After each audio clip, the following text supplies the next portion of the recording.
Welcome to our channel Science and Knowledge. According to the latest reports, the South Korean giant company is tipped to fail to match the Oppo Find N5 on display size. It seems that the Oppo Find N5 will still be the king of foldable smartphones. To know all this here, please watch the video till the end. And don't forget to subscribe to our channel Science and Knowledge for our future videos. A new report suggests that Samsung will not be releasing the Galaxy Z Fold7 with an 8.2-inch display later this year.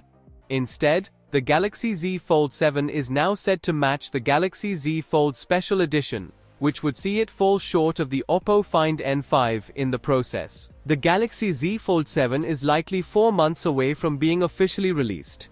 Based on current assumptions, Samsung will replace the Galaxy Z Fold6 this summer, during its next Galaxy Unpacked event. As such, various sources continue to claim to have received information about Samsung's next Galaxy Z Fold, which has not just the Galaxy Z Fold6 to follow, but also the limited-run Galaxy Z Fold Special Edition.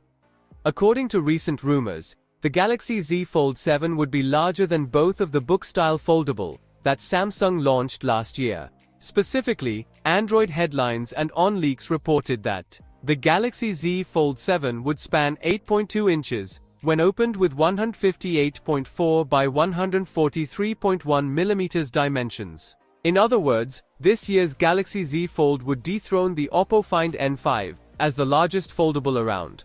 Ross Young of Display Supply Chain Consultants, DSCC, subsequently suggested that this would not be the case though. Panda Flash Pro has now reiterated this point by claiming that the Galaxy Z Fold series will return with an 8-inch foldable display. Reportedly, while the Galaxy Z Fold7 may only match the special edition in this regard, it is believed to support S Pen inputs via new hardware. The Galaxy Z Fold7 is also tipped to be 0.4 mm thinner than its special edition, which should result in sub-10 mm thickness from a Samsung foldable for the first time. The Galaxy Z Fold7 is tipped to retain the same 4400 milliamp-hours capacity as its predecessors. That said, improvements in efficiency from the new chipset could still lead to better battery performance. On the camera front, the Galaxy Z Fold7 is rumored to feature a 200-megapixel primary sensor, a notable upgrade from previous models. As for the launch, Samsung typically unveils its foldables in mid-July. However, with the Galaxy S25 series launching slightly later this year, there's a chance the Galaxy Z Fold7 and its clamshell counterpart, the Z Flip 7, could follow suit. So, for more tech news and updates, please stay tuned, and don't forget to subscribe to our channel Science and Knowledge. See you next time, stay blessed, peace out.